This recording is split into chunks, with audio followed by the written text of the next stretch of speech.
নমস্কার বন্ধুরা, আজকে আমরা আলোচনা করব সোলার সিস্টেম নিয়ে। একটা বিস্তারিত আলোচনা করব যেখানে আপনারা আইডিয়া পাবেন অনগ্রিড সোলার সিস্টেম ভালো না অফগ্রিড সোলার সিস্টেম ভালো, অনগ্রিড সোলার সিস্টেম লাগাতে গেলে কার সঙ্গে যোগাযোগ করতে হতে পারে এবং কিভাবে অ্যাপ্লিকেশন করতে হতে পারে, আপনাদের কেমন খরচা পড়তে পারে, লিস্ট অফ এমপ্যানেল ভেন্ডার্স কারা রয়েছেন, অফগ্রিড সিস্টেমের ক্ষেত্রে কেমন খরচা পড়তে পারে, কোনটা আপনাদের পক্ষে বেশি ভালো হবে, এই ভিডিওটি বিস্তারিত দেখলে আপনারা বুঝতে পারবেন। অনুরোধ করব ভিডিওটি সম্পূর্ণ দেখতে। ভিডিওটি কাজে লাগলে অবশ্যই লাইক করবেন। ইনফরমেশনের জন্য ভিডিওটি অনেক বড় হতে পারে, তাই আগেই ক্ষমা প্রার্থনা করে নিচ্ছি। যদি প্রয়োজন হয় স্কিপ করে দেখতে পারেন, আপনাদের যেই পোর্শনটা প্রয়োজন সেই পোর্শনটুকু আপনারা দেখতে পারেন। চলুন বেশি দেরি না করে কম্পিউটার স্ক্রিনে যাই এবং বিস্তারিত আলোচনা করি।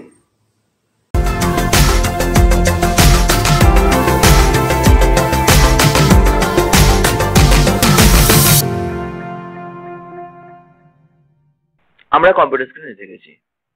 প্রথমে বলি, সোলার সিস্টেম ব্রডলি তিন ভাগে ভাগ করা যেতে পারে। অনগ্রিড সিস্টেম, যার জন্য গভর্নমেন্ট সাবসিডি প্রদান করে। অফগ্রিড সিস্টেম, অর্থাৎ সোলার প্যানেল উইথ ব্যাটারি থাকবে, যেখান থেকে আপনারা ব্যাকআপ পাবেন এবং সোলার সিস্টেম থেকে ডাইরেক্টলি ব্যাটারি চার্জ হবে এবং আপনার লোডে চলবে। আর হাইব্রিড সিস্টেমটাকে বলতে পারেন অনগ্রিড সিস্টেম এবং অফগ্রিড সিস্টেমের মিশ্রণ। কি হয় অনগ্রিড সিস্টেমের ক্ষেত্রে, আমরা গ্রিডকে যে উৎপাদন হয় আর কি, সোলার থেকে যে বিদ্যুৎ উৎপাদন হয় সেটা আমরা গ্রিডে সাপ্লাই দিয়ে দিই, সেখানে কোনো ব্যাকআপ থাকে না। হাইব্রিড সিস্টেমের ক্ষেত্রে মাঝখানে একটা ব্যাটারি থাকে, অর্থাৎ প্রথমে চার্জ হবে এবং এক্সেসটা আপনার গ্রিডে এক্সপোর্ট হবে। এই ধরনের ক্ষেত্রে কিন্তু গভর্নমেন্ট কোনো সাবসিডি প্রদান করে না, কিন্তু অনগ্রিড সিস্টেমে গভর্নমেন্ট সাবসিডি প্রদান করে। এই ভিডিওতে আমরা বেসিক্যালি এর দাম কি এবং এটা কি ফাইন্যান্সিয়ালি ভায়াবল এটা নিয়েও আলোচনা করব, যে কাদের লাগানো উচিত, কেন লাগানো উচিত এবং কি কি বিষয়ে জানলে আপনার সুবিধা হবে। পুরো বিস্তারিত ভিডিও দেখলে ভালোভাবে বুঝতে পারবেন। তবে একটা ডিসক্লেমার এখানে দিয়ে দেবো, সেটা হচ্ছে আমার 1 কেভি সোলার সিস্টেম রয়েছে, যেটা আমি 4 বছর ধরে ইউজ করছি। তাহলে আমার এক্সপিরিয়েন্স আপনারা বুঝতে পারছেন। এবং আমি অনগ্রিড সোলার সিস্টেমের জন্য প্রায় 1.5 বছর আগে অ্যাপ্লিকেশন করেছিলাম, যেটা 3 কিলোওয়াটের, কিন্তু এখনো পর্যন্ত এটা পেন্ডিং আছে। এটা পরে দেখাবো কি কারণে পেন্ডিং আছে, কেন পেন্ডিং আছে। আর আমি ইনভার্টার সিস্টেম প্রায় 16 বছর ধরে ইউজ করছি। মানে সোলার সিস্টেম ইউজ করার আগে আমাদের ঘরে ইনভার্টার ছিল। আর এই ভিডিওটা শুধুমাত্র হাউস হোল্ড কানেকশনের জন্য। যারা কমার্শিয়াল কানেকশনের জন্য ভাবছেন যে সোলার প্যানেল লাগাবেন, সোলার সিস্টেম লাগাবেন, তারা এখান থেকে আইডিয়া পাবেন, কিন্তু কমপ্লিট আইডিয়া পাবেন না। কিন্তু কম্পোনেন্ট গুলো কি কি আছে, তার প্রাইস কি হয়, এই ব্যাপারে একটা বিস্তারিত তথ্য এই ভিডিওতে আপনারা দেখতে পাবেন। চলুন আমরা মেন বিষয়ে ঢুকি। প্রথমে যেটা বলেছিলাম আপনাদের, যে সোলার সিস্টেমের ক্ষেত্রে ব্রডলি 3 ভাগে ভাগ করা যেতে পারে। অনগ্রিড সিস্টেম, যেটাতে গভর্নমেন্ট সাবসিডি প্রদান করে। অফগ্রিড সিস্টেম, যেটাতে সাবসিডি প্রদান করে না এবং আপনাদের সেপারেট ব্যাকআপ থাকে, যার জন্য সেপারেট পারমিশনের কোনো প্রয়োজন হয় না। অনগ্রিড সিস্টেমের ক্ষেত্রে আমাদের ডিসকমের কাছে অ্যাপ্লিকেশন করতে হবে এবং ডিসকম থেকে পারমিশন নিতে হবে, তারপর এক্সপোর্ট করতে পারবেন। কেননা অনগ্রিড সিস্টেমে ব্যাটারি থাকে না ঠিকই, কিন্তু বেসিক্যালি যে গ্রিডটা সেটাই আপনার ব্যাটারি ব্যাংক হিসেবে কাজ করে। ডিটেলস দিয়ে বোঝালেই বুঝতে পারবেন। আর হাইব্রিড সিস্টেমটা মিক্সড। দেখুন, কম্পোনেন্ট টোটাল এই 5 রকমের থাকে। অনগ্রিড সিস্টেমে সোলার প্যানেল থাকে, তার সঙ্গে সঙ্গে ইনভার্টার থাকে। দেখুন, ইনভার্টারটা আমি 3 জায়গায় 3 রকম ভাবেই দেখিয়েছি। কেন না, অনগ্রিড সিস্টেমের ক্ষেত্রে যে ইনভার্টারটা রয়েছে সেটা কিন্তু কমপ্লিটলি আলাদা অফগ্রিডের থেকে বা হাইব্রিডটাও আলাদা। অনগ্রিড সিস্টেমে কি করতে পারে, আপনার সোলার প্যানেল থেকে যে ডিসি কারেন্ট উৎপন্ন হয় সেইখান থেকে সেটাকে এসিতে কনভার্ট করে এবং এসিতে কনভার্ট করে সেটা আপনার যে গ্রিড কানেকশন থাকে সেই গ্রিডে এক্সপোর্ট করে দেয়। অর্থাৎ আপনি যেমন কনজিউম করার সময় গ্রিড থেকে নিচ্ছেন, এটা আপনি গ্রিডে পাঠাচ্ছেন। যখন আপনার বিলিং হবে তখন সেই বিলের মধ্যে একটা অ্যাডজাস্টমেন্ট হবে। অর্থাৎ মনে করুন আপনি একদিনে 3 ইউনিট ব্যবহার করলেন এবং 4 ইউনিট দিলেন, সেক্ষেত্রে আপনার 1 ইউনিট জমা হয়ে থাকবে। বা যদি 4 ইউনিট আপনি খরচা করেন গ্রিড থেকে এবং 3 ইউনিট দেন, তাহলে 1 ইউনিট আপনার চার্জেবল হবে। এইভাবেই একটা বিলিং সাইকেলের মধ্যে একটা অ্যাডজাস্ট হতে থাকবে। এটা হচ্ছে অনগ্রিড সিস্টেম। তাহলে সেই ক্ষেত্রে কি হচ্ছে, ডিসকম অর্থাৎ আপনার যে ইলেকট্রিক কানেকশন প্রোভাইড করছে তার কাছে পারমিশন অবশ্যই প্রয়োজন, কারণ আপনি সেখানে তো এক্সপোর্ট করবেন, তারা হিসাব রাখবে, তারা মিটার দেবে সেইভাবে। অফ গ্রিড সিস্টেমের ক্ষেত্রে কিন্তু কোনো পারমিশনের প্রয়োজন পড়ে না। সেপারেট যেমন ইনভার্টার সিস্টেম হয় সেরকমই বলতে পারেন, আপনি নিয়ে আসবেন 3টে component basically, solar panel, inverter এবং ব্যাটারি। আপনি নিজে ইনস্টল করলেন বাড়িতে, তাহলে হবে কি আপনার যে সোলার প্যানেল থাকছে সেখান থেকে যে ডিসি কারেন্ট উৎপন্ন হচ্ছে সেটা আপনার ইনভার্টারে আসছে, ইনভার্টার থেকে এসিতে কনভার্ট হচ্ছে, কিছুটা আপনার সাপ্লাই আছে, আবার ডিসি কারেন্ট থেকে ডিসি ব্যাটারি চার্জ হচ্ছে, যখন আপনার প্রয়োজন হচ্ছে সেই ব্যাটারি থেকে আপনার বাড়িতে লোড চলছে। সেই ক্ষেত্রে আপনার প্যানেল থেকে এক্সপোর্ট হওয়ার কোনো হিসাব নেই। কিন্তু হাইব্রিড সিস্টেমেও কিন্তু অনগ্রিড সিস্টেমের মতনই এক্সপোর্ট হবে, কিন্তু মাঝখানে ব্যাটারি রয়েছে। এই ক্ষেত্রে খেয়াল করে দেখুন, কম্পোনেন্ট নাম্বার 3 যেটা লিখেছি আমি, একটা লিখেছি অনগ্রিড সিস্টেম নট রিকোয়ার্ড, আপনাদের গ্রিড কিন্তু ব্যাটারি ফাংশনিং করছে, ঠিক আছে। আর বোথ অনগ্রিড এবং হাইব্রিড দুটোর ক্ষেত্রে কিন্তু নেট মিটারিং প্রয়োজন, কারণ এক্সপোর্ট যদি ডিসকমে করতে হয় আপনাকে তাদের পারমিশন নিতে হবে। কিন্তু যখনই আপনি হাইব্রিড সিস্টেম করবেন তখন কিন্তু আপনি আর এলিজিবল থাকছেন না সাবসিডি পাওয়ার জন্য। তাহলে বেসিক্যালি হাইব্রিড সিস্টেম কি, যে আপনি এক্সপোর্ট করবেন ডিসকমকে, প্লাস আপনার কিছু সেলফ কনজাম্পশন হবে এবং ব্যাকআপও থাকবে। আর অনগ্রিড সিস্টেমে শুধুমাত্র এক্সপোর্ট হবে, কারেন্ট চলে গেলে আপনি ব্যবহার করতে পারবেন না, এবং সেক্ষেত্রে কারেন্ট চলে গেলে আপনার উৎপাদনও হবে না, অর্থাৎ কোনো প্রোডাকশনও হবে না। বেসিক্যালি অনগ্রিড সিস্টেম ফাংশন করে না যখন কারেন্ট চলে যায়, পাওয়ার কাটের সময় ফাংশন করে না, কারণ পাওয়ার কাটের সময় যদি শুধুমাত্র আপনার সোলার প্যানেল থেকেই প্রোডাকশন এক্সপোর্ট হয়, তাহলে আপনার কি সেই ক্ষমতা রয়েছে সেটা অন্যান্য জায়গায় ডেলিভার দেওয়ার জন্য? নেই। বোঝাতে পারলাম আশা করি এই স্লাইডটা থেকে। এবারে আসি মেজর ড্রব্যাকস কি আছে সোলার প্যানেল সিস্টেমে, কারণ আমরা এখানে বুঝে নেব যে ফাইন্যান্সিয়াল ভাইয়েবল আছে কিনা, কাদের জন্য এটা উপযোগী, পুরোটাই বুঝে নেব। দেখুন, অনগ্রিড সিস্টেমের ক্ষেত্রে মেজর ড্রব্যাক হচ্ছে, আমি যদি 3 কিলোওয়াটের সোলার প্যানেল সিস্টেমের জন্য অ্যাপ্লিকেশন করি তাহলে আমার অ্যাটলিস্ট 3 কিলোওয়াটের লোড হতে হবে, অর্থাৎ আমার যে কানেকশন আছে তার যে কন্ট্রাক্ট ডিমান্ড বা লোড সেটা 3 কিলোওয়াটের হতে হবে। সেই ক্ষেত্রে যে ফিক্সড চার্জেস থাকে বিলের সঙ্গে সেটা কিন্তু বেড়ে যায়। যদি লোড কম থাকে তার ফিক্সড চার্জেস, এবং যদি লোড বেশি থাকে তার ফিক্সড চার্জেস বেশি হয়। এটা লোডের উপর নির্ভর করে, এটা যেটা আমরা মান্থলি যে আমাদের ইলেকট্রিক বিল আছে সেটা আসলে দেখতে পারবেন, সেটা ভালোভাবে দেখলেই বুঝতে পারবেন। আর অনগ্রিড সিস্টেমের ক্ষেত্রে সব থেকে বড় ড্রব্যাক হচ্ছে, যদি পাওয়ার কাট আপনার এলাকাতে হয় তাহলে সেই ক্ষেত্রে আপনার কোনো প্রোডাকশন হবে না। আর অফগ্রিড সিস্টেমের বা হাইব্রিড সিস্টেমের একটা ড্রব্যাক বলতে পারেন, মেজর ড্রব্যাক, সেটা হচ্ছে ব্যাটারি থেকে যখন আমরা হেভি লোড ইকুইপমেন্ট চালাবেন বেশিক্ষণের জন্য, তখন কিন্তু ব্যাটারির যে যে পারপাসে রাখাচ্ছেন, যে ব্যাকআপ টাইম, সেটা কিন্তু অনেক কমে যাবে। অর্থাৎ মনে করুন একটা 100 ওয়াটের বাল্ব যদি আপনারা জ্বালান, সেই ক্ষেত্রে যদি কোনো ব্যাটারি 16 ঘন্টা ব্যাকআপ দেয়, যদি আপনি একটা 1000 ওয়াটের বাল্ব জ্বালান তাহলে হয়তো আপনার খুব জোর হলে 20 মিনিটের ব্যাকআপ দেবে। রেশিওটা ডেভিয়েট করে। আমি এক্সাম্পল বললাম, জাস্ট বোঝানোর জন্য বললাম যে যদি আপনারা হেভি লোড ইকুইপমেন্ট ইউজ করেন তাহলে কিন্তু ব্যাটারি ব্যাকআপ খুব তাড়াতাড়ি ড্রেন আউট হয়ে যাবে ব্যাটারিটা। আর ব্যাটারির ক্ষেত্রে ব্যাটারির কস্ট একটা থাকেই, যদি আমরা লেড অ্যাসিড ব্যাটারি লাগান তাহলে সেক্ষেত্রে 5 বছর বা 7 বছর পর আমাদের চেঞ্জ করতে হবে। আর যদি আপনারা লিথিয়াম আয়ন ব্যাটারি লাগান তাহলে সেক্ষেত্রে আপনাদের 10 বছর বা 15 বছর পর আমাদের চেঞ্জ করতে হতে পারে। এবার লিথিয়াম আয়ন ব্যাটারি লাগালে মেনটেন্যান্স নেই, কিন্তু লেড অ্যাসিড ব্যাটারি লাগালে আপনার মেনটেন্যান্স রয়েছে। আপনাদের 6 মাস অন্তর অন্তর কমপক্ষে জল দিতে হবে, এবং সেটা একটা রেগুলার ওয়ার্ক, এই মেনটেন্যান্সটা আপনার হতেই থাকবে। এবারে দুটো ক্ষেত্রেই অনগ্রিড সোলার সিস্টেম এবং অফগ্রিড বা হাইব্রিড সিস্টেমের ক্ষেত্রেই কিন্তু রিপেয়ার মেনটেন্যান্সের কথাটা আমাদের মাথায় রাখতে হবে। কেননা আমাদের সোলার প্যানেল যেটা ছাদে লাগানো থাকছে সেটা নোংরা হবে, সেটাকে পরিষ্কারও করতে হবে। শুধু তাই না, ইনভার্টার মানেই ধরে নিন একটা ইলেকট্রনিক ইকুইপমেন্ট, কোনো না কোনো কারণে খারাপ হতে পারে, সেটা খারাপ হলে আপনার প্রোডাকশন বন্ধ থাকবে বা সেটা মেনটেন্স করতে হবে, নাহলে আপনি ইউজ করতে পারবেন না পুরো সিস্টেমটা। এটাও আপনাদের মাথায় রাখতে হবে। শুধুমাত্র লাগিয়ে নিলাম এবং সেখান থেকে আমার ইলেকট্রিক সেভিংস হবে এটা ভাবলে হবে না। আমার একটি পরিচিত বাড়িতে লাগিয়েছিল 2 kV অফগ্রিড সিস্টেম, সেখানে ইনভার্টারটা কয়েকদিনের মধ্যে খারাপ হয়ে গেছে, খারাপ হয়ে যাওয়ার পর যখন কোম্পানি থেকে লোক আসে তখন বলা হয় যে কার্ডটা চেঞ্জ করতে হবে, এবং কার্ডটার দামই 60,000 টাকা।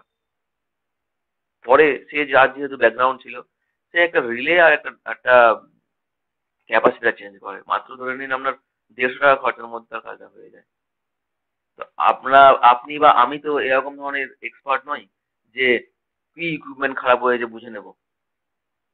আমাদেরকে ডিপেন্ড করতে হবে কোম্পানির উপর, এবং তারা যেরকম ভাবে সার্ভিস দেবে আপনার সেল, সেরকম ভাবে আমরা চলবো।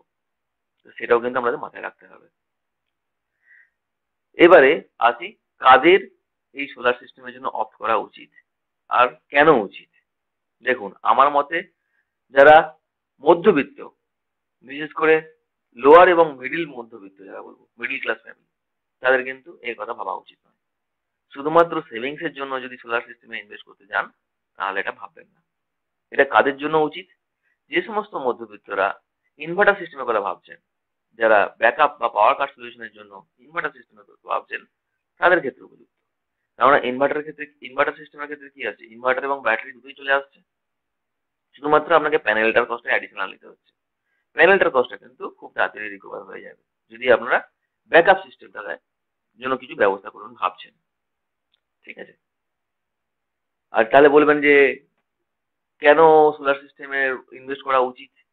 এটা বলতে পারেন সেলফ স্যাটিসফ্যাকশন, বেসিক্যালি গ্রিন এনার্জিকে প্রমোট করা, এবং কার্বন ইমিশন, যে আপনি যে সোলার প্যানেল লাগাচ্ছেন তার জন্য কার্বন ইমিশন কম হচ্ছে, এটা আপনার একটা সেলফ স্যাটিসফ্যাকশন থাকে।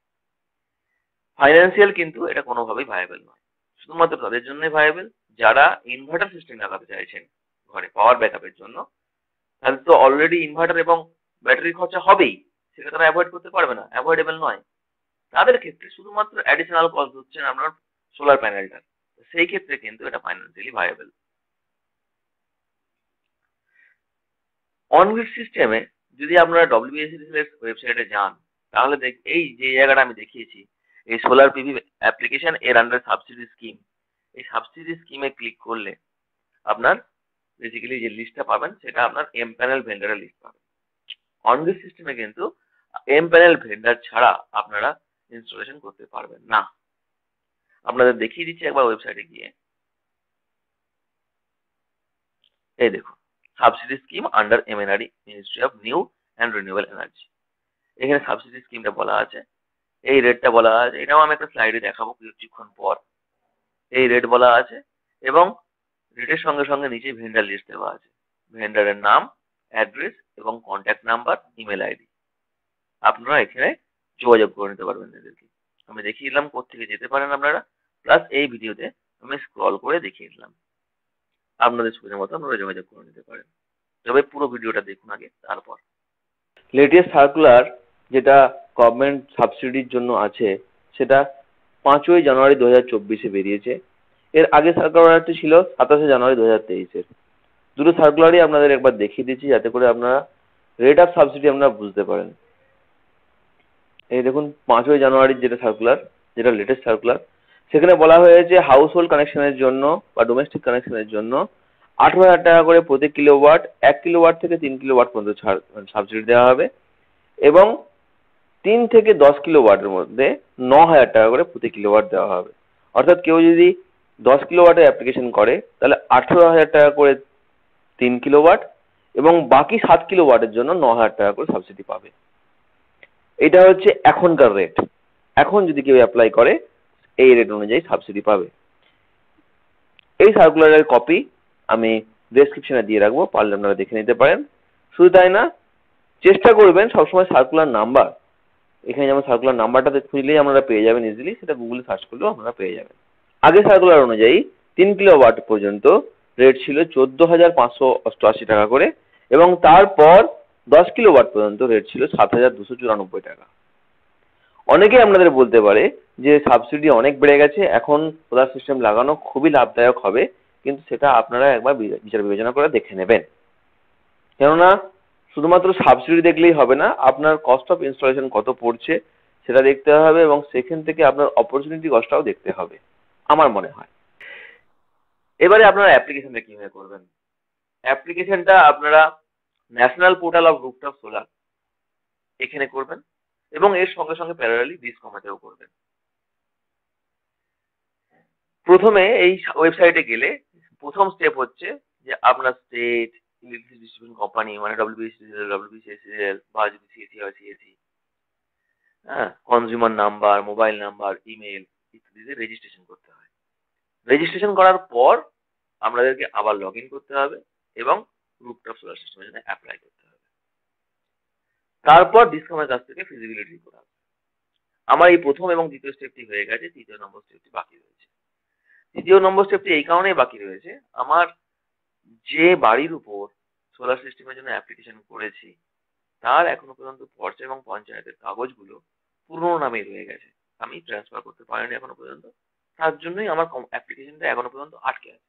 যাই হোক, আমার খুব বিশাল বেনিফিট নেই বলে আমি এটা নিয়ে আর মাথা ব্যথা করিনি, কারণ অফিসগুলো আমার অফিস ডেতেই খোলা থাকে। তো ওই অফিস ডেতে গিয়ে এই কাজটা করা আমার পক্ষে সম্ভব হয়ে উঠছে না। বেসিক্যালি এই কারণেই আমার অ্যাপ্লিকেশনটা এতদিন ধরে পেন্ডিং হয়ে রয়েছে। যাই হোক, এরপর স্টেপ হচ্ছে ফিজিবিলিটি হয়ে যাওয়ার পর ইনস্টলেশন করে দেবে আপনার রেজিস্টার্ড এমপ্যানেল ভেন্ডাররা। তারপর নেট মিটারিং অ্যাপ্লিকেশন হবে। এক্ষেত্রে ডিসকাম বা আপনার যে এমপ্যানেল ভেন্ডার আছে তারা আপনাকে হেল্প করবে। ঠিক আছে, আপনারা national portal for rooftop solar সিস্টেমে যদি যান ওয়েবসাইটটাতে, তাহলে সেই ক্ষেত্রে দেখুন ওয়েবসাইটটাতে আমরা দেখিয়ে দিচ্ছি। এই ওয়েবসাইটে রেজিস্ট্রেশন করতে হবে। এখানে রেজিস্ট্রেশন করলে রেজিস্ট্রেশন করতে পারবেন। তারপরের পদক্ষেপ দেখিয়ে দিই। এই দেখুন, লগ ইন করার পর মোবাইল নাম্বার, রেজিস্টার করার পর মোবাইল নাম্বার এবং আপনার যে কনজিউমার নাম্বার সেটা দিয়ে যখন লগ ইন করবেন, লগ ইন করার পর আপনারা এই পেজটা পাবেন। এখানে দেখে বুঝতে পারছেন, দেখুন আমার অ্যাপ্লিকেশন হয়ে গেছে, অ্যাপ্লিকেশনটা পেন্ডিং রয়েছে। এই যে এই জায়গাটাতে, এই জায়গায় পাবেন আপনারা empanel vendor in your area, মানে আপনার এই এলাকাতে এমপ্যানেল ভেন্ডার কারা রয়েছে। এইখানে ক্লিক করলে আপনারা লিস্ট অফ ভেন্ডার দেখতে পাবেন। এখানে দেখুন নাম রয়েছে, অ্যাড্রেস রয়েছে, ঠিকানা রয়েছে এবং তার সঙ্গে রয়েছে ফোন নাম্বার এবং রেটগুলিও দেওয়া আছে, যে রেটগুলো নিয়ে আমি পরবর্তী স্লাইডে আলোচনা করব। সেখান থেকে আপনারা বুঝতে পারবেন যে ইফেক্টিভ হচ্ছে কি ইফেক্টিভ হচ্ছে না। ভেন্ডারের নাম, কত রেট আছে, সমস্ত কিছু দেখাচ্ছে। আমি ওখান থেকে স্ক্রিনশট নিয়ে আমি এই স্লাইডে রেখেছি, যাতে করে আপনারা এখান থেকে ডাইরেক্টলি দেখে নিতে পারেন। ইভেন ডব্লিউবিএসডিসিএল এর সাইটেও যে নামগুলো দেওয়া আছে সম্ভবত সেই নামগুলো এখানে রয়েছে। আমি একবার স্ক্রল আউট করে পুরোটা দেখিয়ে দিলাম। একটা ডিসক্লেমার দেব যে এই যে ডাটাটা নিয়েছি আমি, এটা 18 ডিসেম্বর 2023 ডাটা। এরপরে যে পরিবর্তন হতে পারে, বিভিন্ন ক্ষেত্রে বিভিন্ন রকম হতে পারে, তো সেই ক্ষেত্রে আপনারা লগ ইন করে দেখে নেবেন। এরপরে আসি, ডব্লিউবিএসডিসিএল এর সাইটে যে রেটটা দেখিয়েছিল সেই রেটটা কিন্তু একটু আলাদা এমএনআরির যে আপনাদের সার্কুলার দেখালাম তার থেকে। কারণ তারা একটা পার্সেন্টেজ বলে দিয়েছে, কিন্তু এইটা কিন্তু অ্যাপ্লিকেবল নয়। যেটা এমএনআরই বলেছে সেটাই হবে। তা সত্ত্বেও যেহেতু ডব্লিউবিএসডিসিএল একটা পার্সেন্টেজ বলে দিয়েছে, আমি এর পরের সিটে দু রকম ক্যালকুলেশনে রেখেছি যাতে করে আপনাদের বুঝতে সুবিধা হয়। এখানে দেখুন 1 কিলো ওয়াট পর্যন্ত আপনাদের খরচা পড়বে 51 টাকা 19 পয়সা করে, যেটা আপনার ভেন্ডারকে দিতে হবে। এবং এর উপর সাবসিডি কোনটা পাবেন, 51 টাকা 10 পয়সা হিসেবে ক্যালকুলেট হবে, তার উপর 40%। ঠিক আছে, এইভাবেই এখানে রেটটা দেওয়া আছে। আমি এবার ক্যালকুলেশন শিখে আসি, যেটা মেন পারপাস এই ভিডিওর। 1 কিলো ওয়াট থেকে 10 কিলো ওয়াট পর্যন্ত সিস্টেমের কস্ট অফ ইনস্টলেশন আপনার পকেট থেকে কত পড়তে পারে সেটা দেখাবো। কেননা 10 কিলো ওয়াটের পর তো আর সাবসিডি গভর্নমেন্ট দেবে না, তো সেই ক্ষেত্রে আমি ওটা দেখাচ্ছি না। এখানে দেখুন 1 কিলো ওয়াট থেকে 10 কিলো ওয়াট পর্যন্ত আমি ক্যালকুলেশন করে দেখিয়েছি। ডব্লিউবিএসডিসিএল যে রেট দেওয়া আছে সেটা এই 2 নম্বর কলামে রয়েছে, আর এটা আছে বেঞ্চমার্ক কস্ট। আপনার খরচা পড়বে এই অনুযায়ী, বেঞ্চমার্ক কস্ট অনুযায়ী পড়বে না। কারণ বেঞ্চমার্ক কস্ট অনুযায়ী ডব্লিউবিএসডিসিএল যে সাইটে সাবসিডি পার্সেন্টেজ অনুযায়ী দেখিয়েছে সেটার জন্য বেঞ্চমার্ক কস্ট আপনার লাগবে, এবং এইটা হচ্ছে টেন্ডার রেট, এই অনুযায়ী কস্ট অফ ইনস্টলেশন লাগবে। দেখুন 1 কিলো ওয়াটের ক্ষেত্রে এই রেটটা ইন্টু 1000, 2 কিলো ওয়াটের ক্ষেত্রে এই রেটটা ইন্টু 2000, এইভাবেই মানে যা ফিগার আছে তার সঙ্গে 1000 দিয়ে গুণ করে কস্ট অফ ইনস্টলেশন বার করা হয়েছে। এবং সাবসিডির ক্ষেত্রে এটা ডব্লিউবিএসডিসিএল যেভাবে বলেছে সেই অনুযায়ী দেখানো হয়েছে, অর্থাৎ 3 কিলো ওয়াট পর্যন্ত 40%, তারপর 20%, সেই হিসেবে ক্যালকুলেশন করে দেখা হয়েছে। এইটা আসছে আপনার cost of installation minus subsidy করলে যেটা আছে কস্ট ফ্রম পকেট, মানে আপনাকে কত খরচা করতে হবে অ্যাকচুয়ালি সেইটা। এবং এইটাকে যদি আমি ইউনিট দিয়ে ভাগ করি, অর্থাৎ মনে করুন 1 কিলোওয়াটের ক্ষেত্রে 1000 দিয়ে বা 2 কিলোওয়াটের ক্ষেত্রে 2000 দিয়ে, তাহলে পার ওয়াট আপনার পকেট থেকে কত খরচা পড়ছে সেটা আপনার আসছে। এটা হচ্ছে WBSEDCL রেট অনুযায়ী। কিন্তু এই অনুযায়ী তো আপনি অ্যাকচুয়ালি সাবসিডি পাবেন না, সাবসিডি পাবেন কিন্তু এমএনআরই যে আপনাদের সার্কুলারটা দেখালাম সেই অনুযায়ী। এবং লেটেস্ট সার্কুলার অনুযায়ী আপনারা ক্যালকুলেশন এখানে দেখতে পাচ্ছেন যে 1 কিলোওয়াটের জন্য 18,000 টাকা, 2 কিলোওয়াটের জন্য 36,000 টাকা, 18,000 টাকা করে 2 কিলোওয়াট, 3 কিলোওয়াটের ক্ষেত্রে 54,000 টাকা, অর্থাৎ আপনার 18,000 টাকা করে 3 কিলোওয়াট। তারপর এটা দেখুন কমে গেছে 63,000 টাকা। এইভাবে পুরো 10 কিলোওয়াট পর্যন্ত ক্যালকুলেট করে দেওয়া আছে। এবং এই ক্ষেত্রে যেহেতু আপনার মনে করুন WBSEDCL থেকে যদি আপনি করান, তাহলে আপনার কস্ট অফ ইনস্টলেশন তো পরিবর্তন হবে না, সেটার সঙ্গে খালি সাবসিডিটা আপনার এই রেটে পাবেন। তখন কস্ট ফ্রম পকেট হবে এই cost of installation minus subsidy যেটা এমএনআরই থেকে পাচ্ছেন সেটা, অর্থাৎ এই টাকাটা। এবং এইটা যদি আপনারা যে কিলোওয়াটের সিস্টেম লাগাচ্ছেন, 1 কিলোওয়াট হলে 1000, 2 কিলোওয়াট 2000, সেটা যদি ভাগ করেন তাহলে পার ইউনিট বা পার ওয়াট আপনার কত খরচা পড়ছে এখানে দেখতে পাচ্ছেন। এই টেবিলটা থেকে দেখে ক্লিয়ার যে 3 কিলোওয়াটের ক্ষেত্রে সব থেকে কম আপনার পার ইউনিট খরচা পড়ছে, যে কারণে সবাই বলে যে 3 কিলোওয়াট সিস্টেম লাগানোর জন্য। কিন্তু অবশ্যই বিচার বিবেচনা করে ভাববেন যে কোনটা আপনার পক্ষে বেনিফিশিয়াল হবে। এখানে একটা কথা আমাদের মনে রাখতে হবে যে অনগ্রিড সিস্টেম থেকে আমাদের অ্যাকচুয়াল সেভিংসটা কত হচ্ছে। যদি আপনারা 1 কিলোওয়াট সিস্টেম লাগান তাহলে on an average per day 4 unit উৎপাদন করবে এবং বছরে কিন্তু 365 দিন উৎপাদন করে না। সেই ক্ষেত্রে একটা স্ট্যান্ডার্ড নর্মস আছে যে 300 দিন ইন্টু 4 ইউনিট ইন্টু কিলোওয়াট, এই আপনার সেভিংস হবে 1 কিলোওয়াট থেকে অন অ্যান অ্যাভারেজ। এটা ম্যাক্সিমাম, এর থেকে কমই হবে। অতএব 1 কিলো সোলার সিস্টেম লাগালে আপনার 1200 ইউনিট সেভিংস হবে।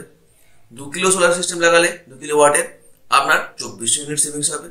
3 কিলোওয়াটের সোলার সিস্টেম লাগালে আপনার 3600 ইউনিট হবে বছরে কিন্তু এটা, হ্যাঁ। আর 4 কিলোওয়াট লাগালে আপনার 4800 ইউনিট সেভিংস হবে। এবারে পার ইউনিট যে কস্ট আছে সেটা আমাদের ওয়েস্ট বেঙ্গলে ম্যাক্সিমাম 6 টাকা থেকে 7 টাকা পর্যন্ত ভ্যারি করে। তাহলে সেভিংসটা বুঝতে পারছেন পার কিলোওয়াট আপনার কত সেভিংস হতে পারে। যখন আপনারা সোলার সিস্টেম লাগাবেন আপনার অ্যাকচুয়াল কস্ট অফ ইনভেস্টমেন্ট এবং আপনার অ্যাকচুয়াল সেভিংস কি হচ্ছে সেটা একবার কম্পেয়ার করে দেখে নেবেন। শুধু তাই না, তার সঙ্গে সঙ্গে মেইনটেনেন্স কস্ট এগুলো একবার মাথায় রাখবেন। এরপরে আসবো অফগ্রিড সিস্টেম। অফগ্রিড সিস্টেমে বেসিক্যালি একটা কথা বলবো, আমার রয়েছে 12 ভোল্ট সিস্টেম। আমি একটা প্রবলেম ফেস করেছি যে কারণে এখানে আমি প্রথমেই দেখিয়ে দিচ্ছি 24 ভোল্ট সিস্টেম আমাদের নেওয়া উচিত। আমার কিন্তু যখন আমফান হয়েছিল তখনও আমার কোনো সমস্যা হয়নি, ইভেন আমি পাশাপাশি বাড়িগুলোতে ইলেকট্রিক প্রোভাইড করতে পেরেছিলাম আমার 1 কেবি সিস্টেমের মাধ্যমে। সমস্যা একটা জায়গাতেই হয়েছিল, সেটা হচ্ছে আমি মোটর চালাতে পারিনি। মোটরের ক্ষেত্রে যে স্টার্টিং লোড আছে সেই স্টার্টিং লোডটা প্রায় 2.5 থেকে 3 গুণ হয় যার নির্দিষ্ট ওয়াটের তার থেকে, এবং 1 কেবি সিস্টেম সেটা সামলাতে পারে না। আপনাদেরকে ওই কারণেই বলবো 2 ব্যাটারি সিস্টেম বা 24 ভোল্টের সিস্টেম নেবেন, সেটা অ্যাটলিস্ট 2 কেবি 3 কেবি হলে ভালো হয়। কেননা আপনাদের যখন এই ধরনের ইমার্জেন্সি সিচুয়েশন হবে, কারণ আমি তো লাগাচ্ছি না এই পারপাসে যে আপনার কারেন্ট চলে গেলে বা যখন পাওয়ার কাট হবে তখন আপনার যেন সমস্ত ইকুইপমেন্ট গুলো ঠিকঠাক চলতে পারে। তো সেই ক্ষেত্রে আপনি সেরকম সিস্টেমই লাগাবেন যাতে করে আমরা যে ইমার্জেন্ট কাজগুলো সেগুলো করতে পারেন। ইভেন মিক্সি চালানো, মিক্সার গ্রাইন্ডার চালানো, সেটাও কিন্তু আমার সিস্টেমে চলে না। যদি 3 কেবি সিস্টেম হয় বা 2 কেবি সিস্টেম হয় সেই ক্ষেত্রে চলবে। আমার দুটো ব্যাটারি রয়েছে, কিন্তু যেহেতু আমার সিস্টেম আগে থেকে নেওয়া হয়ে গেছে আমি সেটা পরিবর্তন করছি না, আমাকে এই ধরনের গাইডেন্স কেউ দেয়নি। তারপরের প্রসঙ্গ বলবো লিথিয়াম আয়ন ব্যাটারি এখন নেওয়া হবে। লিথিয়াম আয়ন বলাটা ভুল হবে, লিথিয়াম ফসফেট ব্যাটারি নেবেন। আমার যেমন রয়েছে লেড অ্যাসিড ব্যাটারি দুটো, কিন্তু এখন খুব মানে একই দামে প্রায় লেড অ্যাসিড ব্যাটারির দামেই লিথিয়াম ফসফেট ব্যাটারি পাওয়া যাচ্ছে। তো সেই ক্ষেত্রে সেটা আপনাদের ক্ষেত্রে অনেক সুবিধাজনক হবে, কারণ কোনো মেনটেন্যান্স নেই, কোনো এমিশন নেই, কোনো গ্যাসের প্রবলেম নেই। যেখানে রাখবেন সেই জায়গাটা অনেক কম হবে, দেখতে ভালো লাগবে। আর ইন কেস যদি আমরা লিথিয়াম আয়ন ব্যাটারি জোগাড় নাই করতে পারেন, লিথিয়াম ফসফেট ব্যাটারি জোগাড় নাই করতে পারেন, তো সেই ক্ষেত্রে আপনারা 120H থেকে 180H পর্যন্ত ব্যাটারি ইউজ করতে পারেন, ওর বেশি প্রয়োজন হবে না আপনাদের। কেননা যে ব্যাকআপ প্রয়োজন হয় যদি নর্মাল ইউজার হয়, আমি প্রথমেই বলছি, আগেও যেমন আমাদের ডেফিসিয়েন্সি বলে দিয়েছি, যদি কোনো ইনভার্টার সিস্টেমের উপর আপনারা ভাবেন যে আপনারা এসি চালাবেন বা হেভি ইকুইপমেন্ট চালাবেন, তাহলে কিন্তু খুব কম ডিউরেশনের জন্য চালাতে পারবেন। মানে যদি বলেন এসি 5 ঘন্টার জন্য চালাবেন এবং সেই ব্যাকআপ লাগবে আপনার, তাহলে কিন্তু যে পাওয়ার ব্যাংক লাগবে তার কস্টিং বিভৎস হয়ে যাবে। সেটা আপনার 8খানা ব্যাটারিতেও সলিউট করতে পারবে না। 8খানা ব্যাটারি দিয়েও আপনার একটা নর্মাল 1.5 টনের এসি সারা রাত চলবে না। তা সেই ক্ষেত্রে কোনোভাবেই ফাইন্যান্সিয়াল ভায়াবল হবে না, কেননা তার রেকারিং কস্ট রয়েছে। ঠিক আছে? আর একটা কথা বলবো, কিছু কিছু ক্ষেত্রে আপনারা যখন সার্চ করবেন তখন দেখবেন যে আপনাদের যেটা ইনবিল্ট সোলার কন্ট্রোলার সহ যে সমস্ত ইনভার্টার গুলো আছে তার দাম কম্পারেটিভলি অনেক বেশি হচ্ছে। সেক্ষেত্রে আপনার চার্জ কন্ট্রোলের কথাটাও ভাবতে পারেন। এই কারণে এই সাইডে সব কটা ইনফরমেশন দিয়েছি, যাতে করে আপনারা ইন্ডিপেন্ডেন্টলি ডিসিশন নিতে পারেন। সোলার প্যানেল আপনাদের 1000 ওয়াটের থেকে থেকে বেশি প্রয়োজন হবে না, কেননা প্রথমেই আমাদের যা ডিসকাশন করলাম এর আগে তাতে আশা করি বুঝতে পেরেছেন যে অফগ্রিড সিস্টেম যদি নেন তাহলে এক্সপোর্ট করতে পারছেন না। তাহলে 2 ব্যাটারি যদি সিস্টেম নেন, তাহলে 2 ব্যাটারি সিস্টেম চার্জ হয়ে গেলেই যাতে করে 24 ভোল্ট যে ব্যাটারিটা আপনি লাগাচ্ছেন সেটা চার্জ করা আপনার মুখ্য উদ্দেশ্য, যে সোলার থেকে সেটা চার্জ হবে এবং ডিউরিং ডে টাইম আপনার লোড চলবে। এবং অফগ্রিড সিস্টেম ততটুকুই তৈরি করে যতটুকু আপনার প্রয়োজন হয়। আমি আগে দেখে নিয়েছি, আমার সিস্টেমের ক্ষেত্রে বলি, আমার সোলার প্যানেল লাগানো আছে 1000 ওয়াটের, কিন্তু আমি যদি ঘরে ইউজেজ 200 ওয়াট করি এবং আমার ব্যাটারির জন্য মনে করুন প্রয়োজন পড়ছে 200 ওয়াট, তাহলে ও প্রোডাকশন করবে 400 ওয়াট। যখন আমি সুইচ চালিয়ে আরেকটা ফ্যান চালাচ্ছি তখন কিন্তু ওর প্রোডাকশন বাড়িয়ে দিচ্ছে, মানে ওর যার রিকোয়ারমেন্ট সেই অনুযায়ী বাড়াচ্ছে। তো সেই ক্ষেত্রে আপনারা মাথায় রাখতে হবে, ফালতু ওয়েস্টেজ করে তো কোনো লাভ নেই। এক্সট্রা প্যানেল লাগানো মানে সেখানে থেকে প্রোডাকশন আপনি পাবেন না। কিন্তু যদি অন গ্রিড সিস্টেম হয়, যেখানে গ্রিডটাই আপনার ব্যাটারি হিসেবে কাজ করছে, সেখানে কিন্তু সোলার প্যানেল সব সময় তার অপটিমাম পারফরমেন্স দেয়। ওই কারণে বলবো যে আপনারা 1000 ওয়াট প্যানেল লাগালে মোর দ্যান সাফিসিয়েন্ট 24 ভোল্ট সিস্টেমের ক্ষেত্রে। ওর বেশি লাগানোর প্রয়োজনীয়তা আমাদের পড়বে না, কেননা ডে টাইমে ইউজেস জেনারেলি হাউস হোল্ডে কম হয়, কারণ ঘরে তো থাকাই হয় না, কাজের জন্য বাইরে বেরোনো হয়। তো সেই ক্ষেত্রে হাউস হোল্ডে আপনার ডে টাইমে ইউজেজ কম হয়। আর অনেকেই বলে থাকবে যে পলি প্যানেল ইউজ করবেন না, আপগ্রেডেড টেকনোলজি আসছে, মোনোপার্ক বা মোনো প্যানেল বা হাফ কাট বা বাইপেসিয়াল বা আরো কোনো লেটেস্ট টেকনোলজির নাম বলতে পারে। কিন্তু খেয়াল করবেন, অনগ্রিড সিস্টেমের ক্ষেত্রে যে গভর্নমেন্ট সার্কুলার করেছে বা যে সমস্ত রেজিস্টার্ড ভেন্ডরদের আপনি যোগাযোগ করবেন তারাই বলবে যে আপনারা যদি সাবসিডাইজ স্কিমে যান তাহলে পলি প্যানেল ছাড়া আপনারা পাবেন না। তখন আমরা আপগ্রেডের কথা বলবেন এবং এই আপডেট বা আপগ্রেড শুনেই কিন্তু আপনারা জেনারেলি শিফট করে যান। কিন্তু প্রোডাকশনে হ্যাভক কিছু ডিফারেন্স হয় না, যা আপনি পেমেন্ট করছেন সেই অনুযায়ী দেখেন। যেটা ডিফারেন্স হয় সেটা হচ্ছে স্পেস, মানে আপনার অল্প জায়গায় বেশি ক্যাপাসিটির প্যানেল লাগানো যায় যদি আপনি একটু হাই টেকনোলজিতে যান বা আপডেট টেকনোলজিতে যান। ওয়াটের যে আপনার খরচা পড়বে, মোনোপার্ক বলুন বা অন্যান্য যে আপডেটেড টেকনোলজি গুলো রয়েছে, তার খরচা পলি প্যানেলের পার ওয়াট খরচার থেকে অনেক বেশি হবে, পার ওয়াট হিসেবে যদি আপনি যান। এখানে একটা কথা বলবো, রিসেন্টলি সোলার প্যানেলের দাম কিন্তু অত্যাধিক কমে গেছে, তো সেটা আপনারা অবশ্যই খেয়াল করবেন। আমি এখানে যে দাম দেখিয়েছি সেটা ম্যাক্সিমাম দাম। শুধু তাই না, বিভিন্ন ক্যাটাগরির অর্থাৎ মোনো, হাফ কাট, বাইফেশিয়াল এই ধরনের প্যানেলগুলোরও দাম কমেছে। আপনারা কিন্তু যখন কিনবেন তখন এটা দেখে নেবেন। আমি এখানে ম্যাক্সিমাম দাম ধরেছি প্যানেলের ক্ষেত্রে। আর এই ক্ষেত্রে একটা কথা বলবো, আপনারা কয়েকটা চ্যানেল দেখে নিতে পারেন। একটা চ্যানেল নাম করতে পারি আমি, যতদূর নাম মনে পড়ছে আমার, মাইক্রোওয়েভ নাগাল। তিনি একটা কম্পারিজন করে দেখিয়েছিলেন যে poly panel, mono panel, half cut panel, bifacial panel, তার প্রোডাকশন কি হচ্ছে ডিউরিং এ হোল ডে এবং বিভিন্ন টাইমে। এবং সেখান থেকে স্পষ্ট বোঝা যাচ্ছিল যে আপনার এই ধরনের প্যানেল শিফট করে কোনো লাভ নেই। যাই হোক, এরপরে আসছে ইনভার্টার। ইনভার্টার যদি আমরা নর্মাল নেন উইদাউট চার্জ কন্ট্রোলার, তাহলে আপনাদের 2 কেভি থেকে 3 কেভি সিস্টেম 12 থেকে 16 হাজারের মধ্যে হয়ে যাবে। আর যদি আপনারা এমপিপিটি চার্জ কন্ট্রোলার সহ নেন তাহলে 20 থেকে 22 হাজারের মধ্যে হয়ে যাবে। আমি এখানে ব্র্যান্ড বলবো না, রেকমেন্ড করবো না, কারণ আপনারা সার্চ করে দেখে নেবেন। ব্যাটারির ক্ষেত্রে লিথিয়াম আয়ন ব্যাটারি 28 হাজার টাকায় আমরা 24 ভোল্ট সিস্টেম পেয়ে যাবেন। ম্যাক্সিমাম 61 হাজার টাকা পর্যন্ত খরচা করতে পারে, এর থেকে বেশিতেও রয়েছে কিন্তু সেটা আমি রেকমেন্ড করবো না, কখনোই ফাইন্যান্সিয়ালি ভাইবেল হবে না। এই ক্ষেত্রে একটা জিনিস বলে দেবো, লিথিয়াম ফসফেট ব্যাটারির আপনার সেল পাওয়া যায়, সেটা 3500 টাকা প্লাস জিএসটি তে পাওয়া যায়। সেই সেল দিয়ে আপনারা কাস্টমাইজ করে ব্যাটারি বানিয়ে নিতেও পারেন। সেক্ষেত্রে আমাদের খরচাটা অনেক কমে যাবে, কিন্তু একটা হেডেক থেকে যাবে যে আপনাদের নিজেদেরকে বানাতে হবে। এখন বেশ কিছু কোম্পানি লিথিয়াম ফসফেট ব্যাটারি বানাচ্ছে, যেটা রেডিলি অ্যাভেলেবেল, সেটা নেওয়াই আপনার বেটার হবে। একটা কোম্পানি বলতে পারে যেটা সুকামের আগের, মানে সুকাম তো এখন নেই, সুকামের পরবর্তীকালে যে কোম্পানিটার নাম হচ্ছে সুভাষিকা লিথিয়াম ফসফেট ব্যাটারি এনেছে। তবে এটা কখনোই প্রমোশনাল ভিডিও নয়, নামটা বললাম যাতে করে আপনারা সার্চ করে দেখে নিতে পারেন। সার্চ করে দেখে নেবেন এবং সেই অনুযায়ী আপনার কাছাকাছি কি ধরনের ব্যাটারির অপশন রয়েছে আপনারা একটু দেখে নেবেন, যাতে করে আপনারা না ঠকে যান। 28,000 টাকা আর 61 টাকার মধ্যে অনেক পার্থক্য রয়েছে। আপনারা চাইলে এটা 28,000 টাকায় বানাতেও পারবেন। এই কারণে আপনাদের স্পেসিফিকলি বলে দেওয়া।